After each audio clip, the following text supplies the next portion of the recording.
Purihin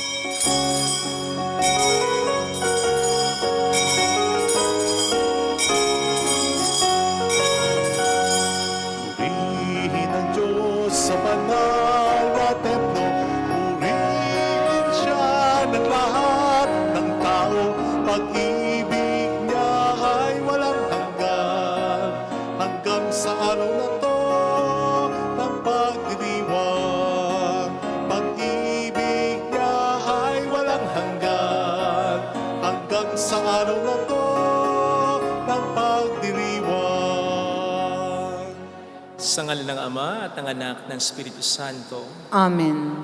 sumayin niyo ang Panginoon. At sumaiyo rin. Kaisa ng buong simbahan, gunitain po natin si San Juan Capistrano, isang pare, upang tayo maging marapat sa misang ito, halina't magsisimuna para sa ating mga kasalanan.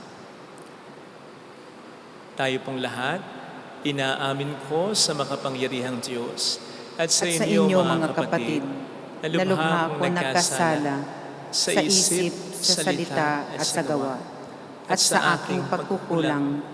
Kaya sinasamo ko sa mahal na Birheng Maria, sa lahat ng mga anghel at mga banal, at sa inyo mga kapatid, na ako'y panalangin sa Panginoong ating Diyos. Kaawaan tayo na mapagmahal na Diyos, patawarin sa ating mga sala, at patnubayan hanggang sa buhay na walang hanggan. Amen. Panginoon, kaawaan mo kami. Panginoon, kaawaan mo kami. Kristo, kaawaan mo kami. Kristo, kaawaan mo kami. Panginoon, kaawaan mo kami. Panginoon, kaawaan mo kami. Yumuko tayo. Maaaring ibulong sa Panginoon ang ating intensyon. Huwag nating kalimutang ipagdasal ang ating bayan, ang ating simbahan, ang mga tumutulong sa atin, ang mga may sakit at ang mga nag-aalaga sa kanila, at ang mga may pinagdaraanan ngayon sa buhay. Manalangin tayo. Ama naming makapangyarihan, hinirang mo si San Juan Capistrano para palakasin ang loob ng iyong bayan. Pagkalubong kami, iyong patibayin sa iyong paglingap na maaasahan, at ang iyong sambayanan ay kupkupin mo sa walang maliw na kapayapaan sa pamamagitan ni Jesucristo, kasama ng Espiritu Santo magpa sa walang hanggan. Amen. Ang salita ng Diyos mula sa sulat ni Apostol San Pablo sa mga taga-Roma. Mga kapatid, nagsasalita ako sa karaniwang paraan para madali ninyong maunawaan kung paanong ipinailalim ninyo ang inyong sarili sa karumihan at kasamaang palala ng palala. Ngayon naman ihandog ninyo ang inyong sarili sa katuwiran sa ikapagiging banal ninyo. Noong alipin pa kayo ng kasalanan, hindi kayo saklaw ng katwiran. Ngunit ano nga ang napala ninyo sa mga bagay na iyon na ikinahihiya ninyo ngayon? Ang kinauwian ng mga ito ay kamatayan. Ngunit ngayong pinalaya na kayo mula sa kasalanan at mga alipin na ng Diyos, ang natamon ninyo'y kabanalan at ang kauwi ay buhay na walang hanggan. Sapagkat kamatayan ang kabayaran ng kasalanan, ngunit ang kaloob ng Diyos ay buhay na walang hanggan sa pamamagitan ni Kristo Jesus na ating Panginoon. Ang salita ng Diyos. Salamat sa Diyos. Mapalad ang umaasa sa Panginoon tuwina. Mapalad ang umaasa sa Panginoon tuwina. Mapalad ang taong naakit niyong masama upang sundan niya ang kanilang payot maling halimbawa. Hindi sumasama sa sinumang taong ang laging adhikay, pagtawanan lamang at hamakamakin ang Diyos na dakila. Nagagalak siyang laging magsaliksik ng banal na aral. Ang utos ng poon, siyang binubulay sa gabi at araw. Mapalad ang umaasa sa Panginoon tuwina. Ang katulad niya ay isang punong kahoy sa tabing batisan. Sariwa ang dahot, laging namumunga sa kapanahunan. At anumang gawin ay nakatitiyak na magtatagumpay. Mapalad ang umaasa sa Panginoon tuwina. Ngunit ibang-iba ang masamang tao, ipa ang kawangis. Siya'y natatangay at naipapadpad kung hangi umihip. Sa taong matuwid ay Panginoon ang siyang mag-iingat. Ngunit kailanman ang mga masama ay mapapahamak. Mapalad ang umaasa sa Panginoon tuwina.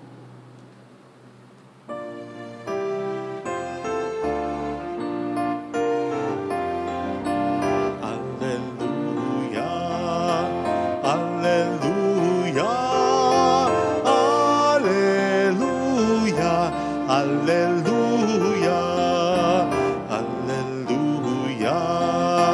Alleluia, Alleluia, Alleluia, Alleluia. Sumainyo ang Panginoon. At sumaiyo rin. Ang mabuting balita ng Panginoon ayon kay San Lucas. Papuri sa iyo, Panginoon. Noong panahong iyon, sinabi ni Jesus sa kaniyang mga alagad, "Naparito ako upang magdala ng apoy sa lupa at sana'y napagningas na ito. May isang binyag pa na dapat kong tanggapin at nababagabag ako hanggat hindi natutupad ito. Akala ba ninyo'y pumarito ako upang magdala ng kapayapaan sa lupa? Sinasabi ko sa inyo, hindi kapayapaan kundi pagkakabahabahagi. Mula ngayon, ang 5 katao sa isang sambahayan ay mababahagi, 3 laban sa 2, 2 laban sa 3. Maglalaban-laban ang ama at ang anak na lalaki, ang ina at ang anak na babae, at gayon din ang biyanang babae at manugang na babae." Mga kapatid, ang mabuting balita ng Panginoon. Pinupuri ka namin, Panginoong Hesukristo. Welcome sa Our Lady of Last at Quasay Parish, kung saan ayos lang pong umiyak. Samahan tayo ng mahal na ina sa pag-iyak at sa pagdarasal sa kaniyang anak upang maging maayos ang lahat. Narinig po natin sa ating Ebanghelyo na sinabi mismo ng ating Panginoong Hesukristo, "Sa akala ba ninyo'y naparito ako upang magdala ng kapayapaan sa lupa? Sinasabi ko sa inyo, hindi kapayapaan kundi pagkakabahabahagi." Ano ito? Hindi po ba kayo nalilito dito? Di po ba si Kristo ang prinsipe ng kapayapaan? Nang siya'y isinilang sa mundong ito, nagdiwang ang mga anghel sa kalangitan at umawit ng papuri sa Diyos sa kaitaasan at sa lupa ay kapayapaan? Hindi nga ba't hindi naman niya hiniling sa kanyang mga disipulo, maging sa kanyang mga anghel, ang siya'y ipaglaban nang siya'y arestuhin na ng mga Romano?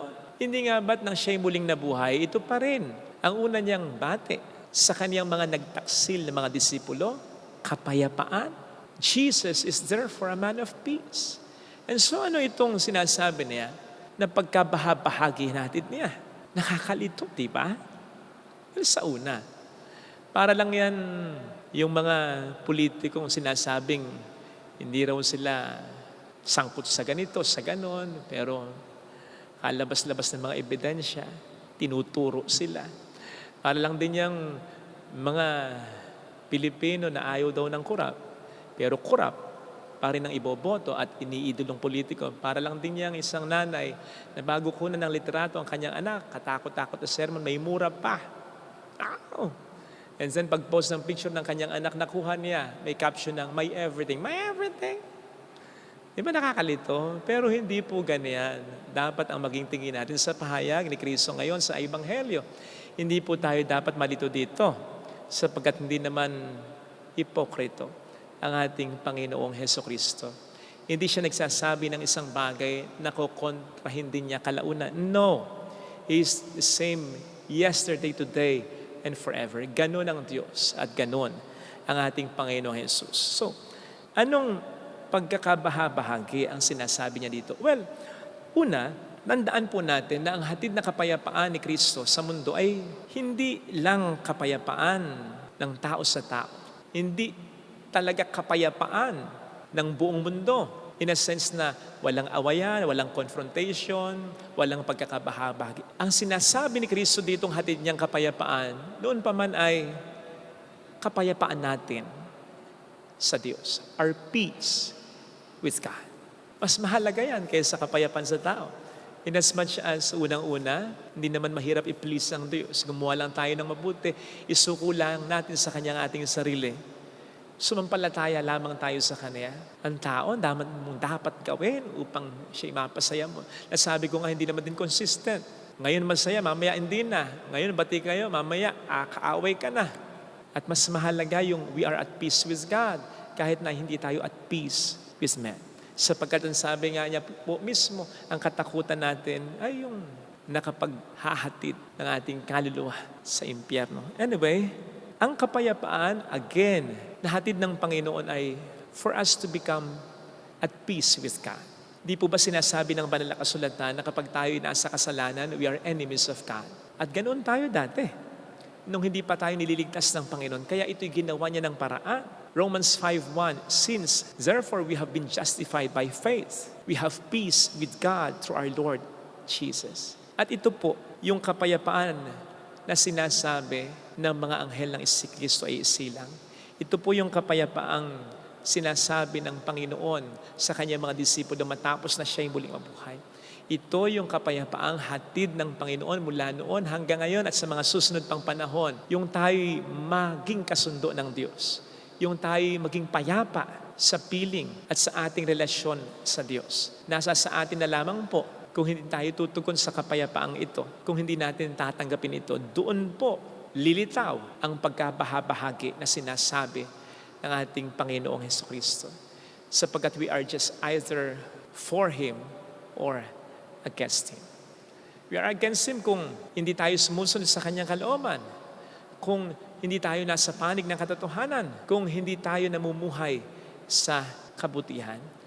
We can never have true peace sapagkat ang totoong kapayapaan ay kapayapaan sa Panginoon lamang.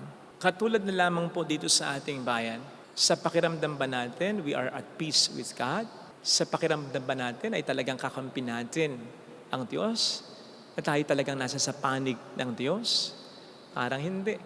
Sa mga katiwali ang nangyayari sa atin ngayon, sa kahirapang mga nangyayari sa atin ngayon, sa mga problemang nangyayari sa ating bayan, mukhang hindi. Sapagkat obvious na marami sa atin ang wala sa panig ng kabutihan, ng katotohanan at hindi tayo sumusunod, marami sa atin ang hindi sumusunod sa Kanyang kalooban. Kasi kung lahat tayo sumusunod sa kalooban ng Diyos, kung lahat tayo para sa katotohanan, at kung lahat tayo para sa kabutihan, imposible na hindi tayo magkasundo-sundo Eh yung napakatinding division among us, patunay yon na may mga mali sa atin.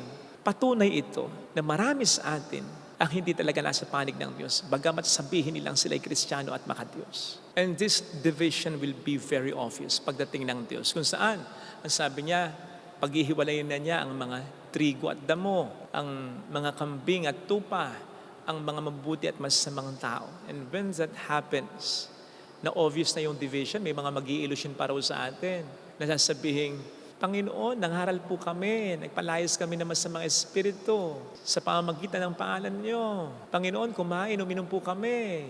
Asama ninyo, Panginoon, nangaral po kayo sa amin. Na para bang ang Diyos ay pwede pa nating maloko. Hindi po pwede pong mangyari yon, lalong-lalo na sa araw ng paghuhukom.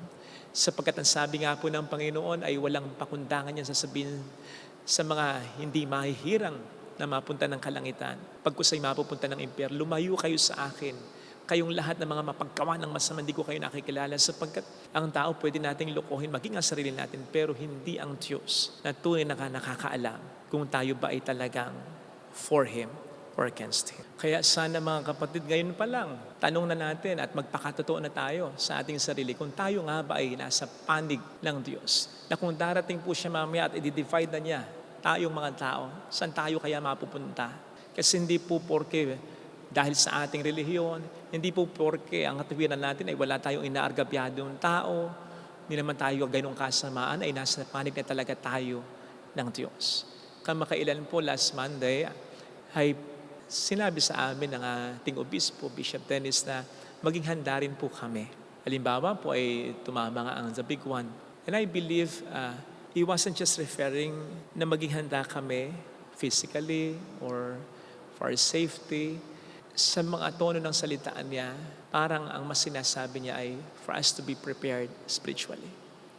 At yan po ay kaming mga pari na ang sinabihan na sapagkat hindi porke na kami pare ay handa na rin talaga kami. Hindi porke na kami pare ay nasa panig na talaga kami ng Panginoon. Karanasan po ang mag-asabi sa atin na ayaw nating makipaglaban sa sino man na wala naman tayong kalaban-laban. Wag po natin kalabanin ng Diyos.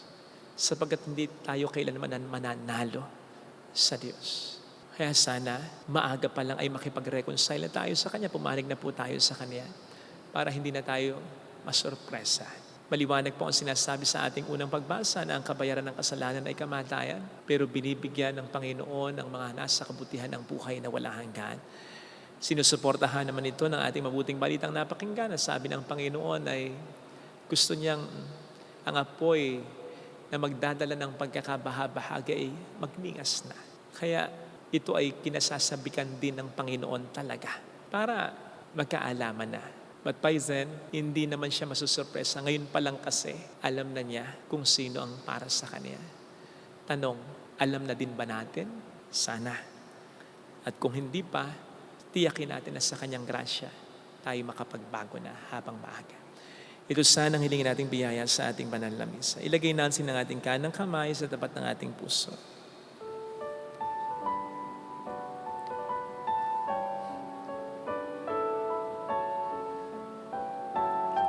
Awitin natin.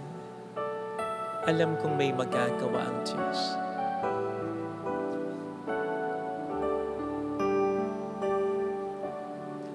Alam kong may magagawa ang Diyos.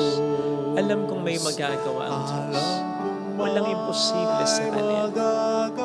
Ako'y matutulungan.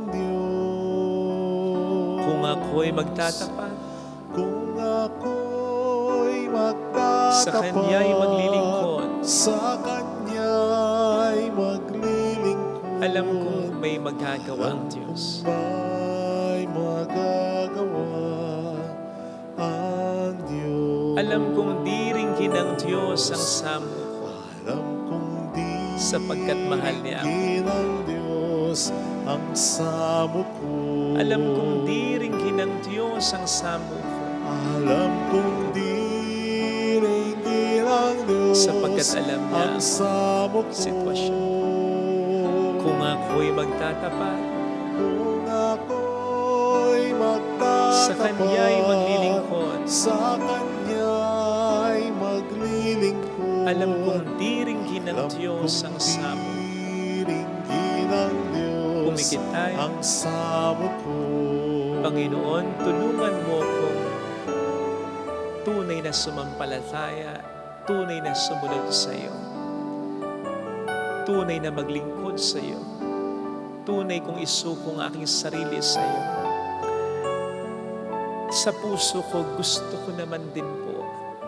Kaya lang, natatalo madalas na mga tukso, lalong-lalo na mga problema. At kahit na yung mga magandang nangyayari sa akin, minsan, nailalayo din ako sa iyo. Ayoko na ng buhay na ganito. Tulungan mo na po akong maging tunay na para sa iyo. Hallelujah. Purihin ang Diyos. Hallelujah. Hallelujah. Pasalamatan sa iyo. Siya ay muling babalik sa atin. Hindi niya tayo iiwan. Hindi niya tayo pababayaan. Paniwalaan natin. Hallelujah. Purihin ang Diyos. Hallelujah. Sa takdang panahon, babalik ang Panginoon upang tayo ay tapat siya sa kaniyang mga pangako sa atin. Sabihin mo sa sarili, mayroong magandang mangyayari sa iyo. Higit pa sa inaasahan. Sapagkat mahal ka ng Diyos, pakatandaan. Kung lalapit ka kay Jesus, maaaring matagal, maaaring mahirap, pero magiging maayos din ang lahat. Mayroong magandang mangyayari sa iyo. Mayroong magandang mangyayari sa Kung iyo. lalapit kay Jesus, Kung lalapit Jesus. Papuri sa Ama at sa Anak sa Espiritu Santo. Kapara ng sa unang-una, ngayon, magpakailanman, magpasawalang hanggan. Amen. Pag-aalay.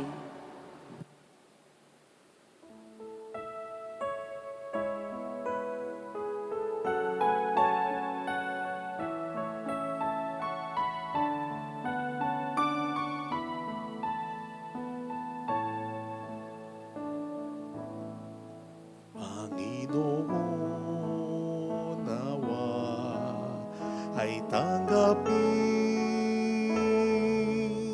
sa iyong mga kamay itong paghain sa iyong kapurihan at dakilang kabanalan. Handog ng iyong sambayan ang manal. Panginoon, nawa ay tanggapin sa iyong mga kamay itong paghain sa iyong kapurihan at dakilang kabanalan. Handog ng iyong sambayan ang banal. Handog ng iyong sambayan ang banal. Manalangin tayo, pang ating handog ay maging kalugod-lugod sa Diyos Amang makapangyarihan. Tanggapin nawa ng Panginoon itong paghahain sa iyong mga kamay sa kapurihan niya at karangalan sa ating kapakinabangan at sa buong sambayanan niyang banal. Paunlakan mo ang aming mga kahilingan upang kami maging marapat maglingkod sa iyong dambana. Naway tangkilikin kami ng pagdalangin ng iyong mga banal tulad ni San Juan ng Capistrano. Sa pamamagitan ni Jesucristo, kasama ng Espiritu Santo, magpasa walang hanggan. Amen. Sumainyo ang Panginoon. At sumaiyo rin. Itaas sa Diyos ang inyong puso at diwa. Itinaas na namin sa Panginoon. Pasalamatan ng Panginoong ating Diyos. Marapat na siya ay pasalamatan. Ama naming makapangyarihan, tunay ngang marapat na ikaw ay pasalamatan. Ang pagkaparangal sa iyong kabutihan ay lagi mong pinapaalingaw sa iyong sambayanan sa pagkakaroon ng mga kaanib na maasan at tapat tulad mo sa pananagutan upang magbunga ang punyagi ng iyong anak na sa iyong pag-ibig kami matulad. Ang mga banal na tao ay tumutulong sa lahat sa pagbibigay halimbawa at pananalangin wagas. Kaya kaisa ng mga anghel na nagsisiawit ng papuri sa iyo ng walang humpay sa kalangitan, kami nagbubunyi sa iyong kadakilaan. Santo, Santo, Santo, Panginoong Diyos ng mga hukbo, napupuno ang langit at lupa ng kadakilaan mo. Hosana sa kaitaasan. Pinagpala ang naparirito sa ngalan ng Panginoon. Hosana sa kaitaasan. Ama naming banal, ikaw ang po ang bukhal ng tanang kabanalan. Kaya't sa pamamagitan ng iyong Espiritu, gawin mong banal ang mga kaloob na ito upang para sa amin ay maging katawan at dugo ng aming Panginoong Hesukristo. Bago niya pinagtiis ang kusang loob na maging handog, hinawakan niya ang tinapay, pinasalamatan kaniya, pinaghati-hati niya iyon, iniabot sa kaniyang mga alagad at sinabi, "Tanggapin ninyong lahat ito at kanin. Ito ang aking katawan na iahandog para sa inyo."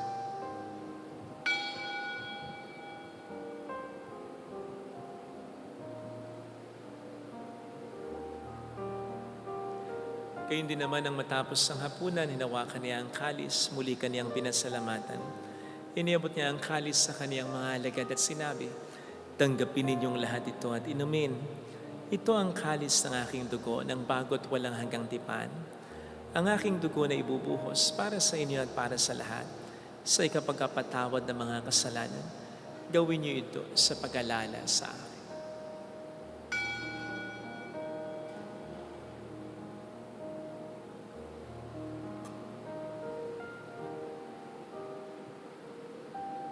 Ipagbunyi natin ang misteryo ng ating pananampalataya. Si Kristo'y namatay, si Kristo'y nabuhay, si Kristo'y babalik sa wakas ng panahon. Ama, ginagawa namin ngayon ang pag-alaala sa pagkamatay at muling pagkabuhay ng iyong anak.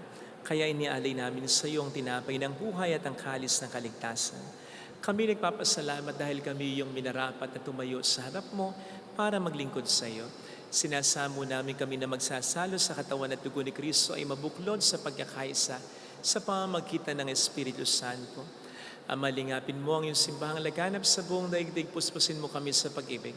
Kaisa ni Leon na aming Papa, ni Janice na aming Obispo at ng Tanang Kaparian. Alalahanin mo po ang mga kapatid naming nahimlay na may pag-asang sa libuling mabubuhay, lalo ng aming mga ipagdarasal. Saglit nating ipagdasal ang ating mga minamahal na yumao.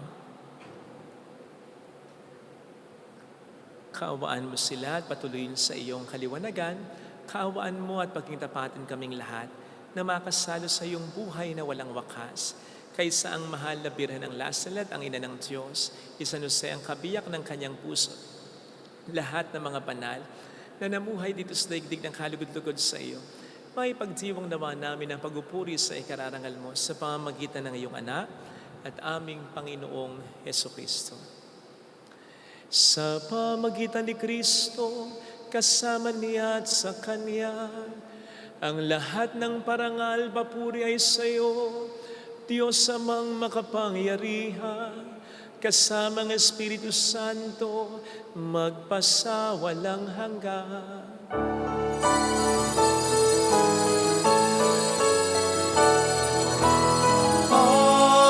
Amen, amen,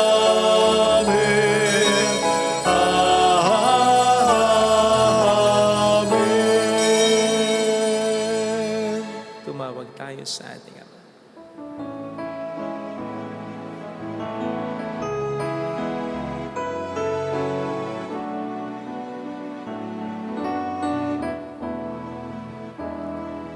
Ama namin, sumasalangit ka, sambahin ang ngalan mo,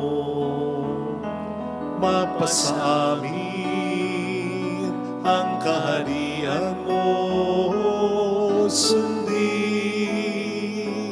ang loob mo dito sa lupa para nang sa langit. Bigyan mo kami ngayon ng aming kakanin sa araw-araw at patawarin mo kami sa aming mga sala para ng pagpapatawag namin sa nagkakasala sa amin.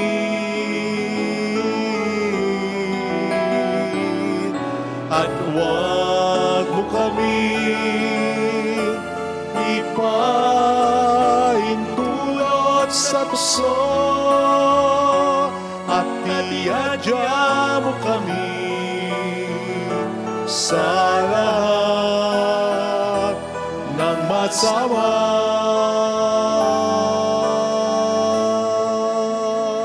Niling namin kami adya sa lahat ng masama, pagkalooban ng kapayapaan araw-araw, iligtas sa kasalanan. Samantalang aming pinaghahandaan ang dakilang araw ng pagpapahayag ng tagapagligtas naming si Hesukristo. Sapagkat iyo ang kaharian, ang kapangyarihan at ang kapurihan, magpakailanman. Amen. Panginoong Hesukristo, sinabi po niyo noon, sinasabi niyo rin sa amin ngayon, kapayapaan ang iniiwan ko sa inyo, ang aking kapayapaan ang binibigay ko. Tunghayan mong aming pananampalataya, huwag ang aming pagkakasala. Pagkalooban mo kami ng kapayapaan at pagkakaisa sa iyong kalooban, kasama ang Espiritu Santo magpasa walang hanggan. Amen. Ang kapayapaan ng Panginoon ay sumainyo daw ang lahat. At sumaiyo rin. Magbigayan tayo ng kapayapaan sa isa't isa. Peace be with you. Kapayapaan. Kordero ng Diyos na nag-aalis sa mga kasalanan ng sanlibutan, maawa ka sa amin. Kordero ng Diyos na nag-aalis sa mga kasalanan ng sanlibutan, maawa ka sa amin. Kordero ng Diyos na nag-aalis sa mga kasalanan ng sanlibutan, ipagkaloob mo sa amin ang kapayapaan. Narito sa harap natin ng Panginoon ng ating buhay at kaligtasan. Mapalad tayong inaanyayahan. Panginoon, hindi ako karapat-dapat na magpatuloy sa iyo, ngunit sa isang salita mo lamang ay gagaling na ako.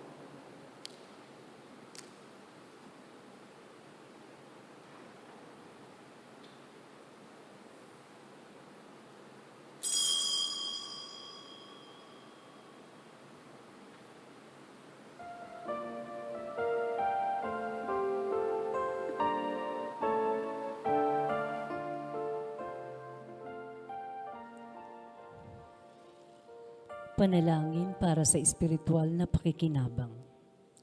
Panginoong Hesus, ako ay naniniwala na ikaw ay nasa kabanal-banalang sakramento.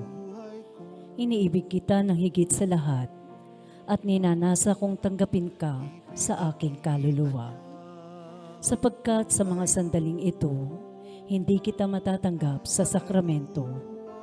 Tumuloy ka sa espiritu sa aking puso. Niyayakap kita na para bang naririto ka na. Inaalay ko ng buong buo ang aking sarili sa iyo. Huwag mong hayaang mawalay ako sa iyo. Amen. Ang ganap kong makapiling ang Diyos Ama.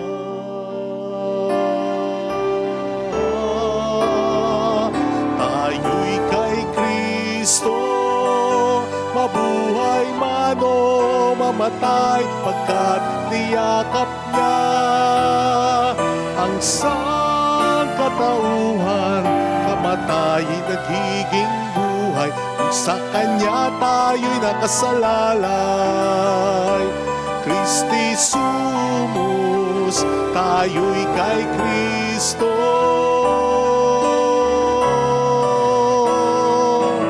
Kamatayin nagiging buhay, kung sa Kanya tayo'y nakasalalay. Christi sumus, tayo'y kay Kristo. Manalangin tayo. Ama naming mapagmahal, sa pagsilang sa langit na mga banal, kaming mga nakipakanabang ay dumadalangin magkamit ng di magmamaliw na kabutihang ngayon pa man ay may ginagandang loob mong ibigay sa pamamagitan ni Jesucristo, kasama ng Espiritu Santo magpasa walang hanggan. Amen. Holy Gods, Holy Mighty One, Holy Immortal One. Have mercy on us, Son, and the whole world. Holy Gods, Holy Mighty One, Holy Immortal One. Have mercy on us, Son, and the whole world. Holy Gods, Holy Mighty One, Holy Immortal One. Have mercy on us, Son, and the whole world. Jesus, King of Mercy, We trust in you. alalahanin. Alalahanin, O mahal na Birhen ng Lasalet, Ina ng pag-asa, ikaw ang nagpaalala sa aming magbalik loob sa Ama. Ito ang nagpapatunay na ang kagandahang loob mo'y nanatiling busilak. Sa pag-aaruga mo sa amin, tungkulin mo'y tinupad.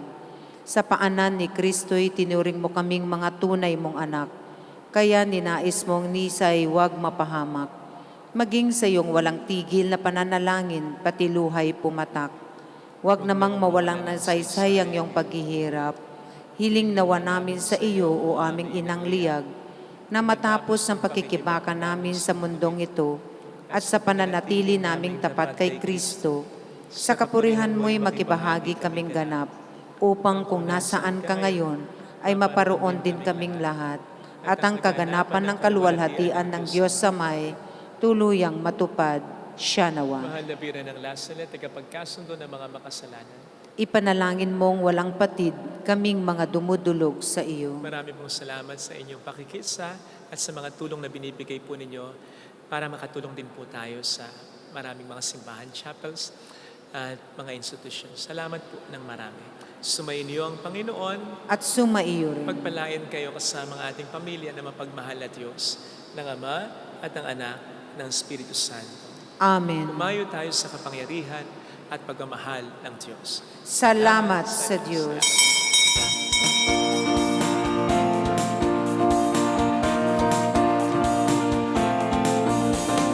Mary,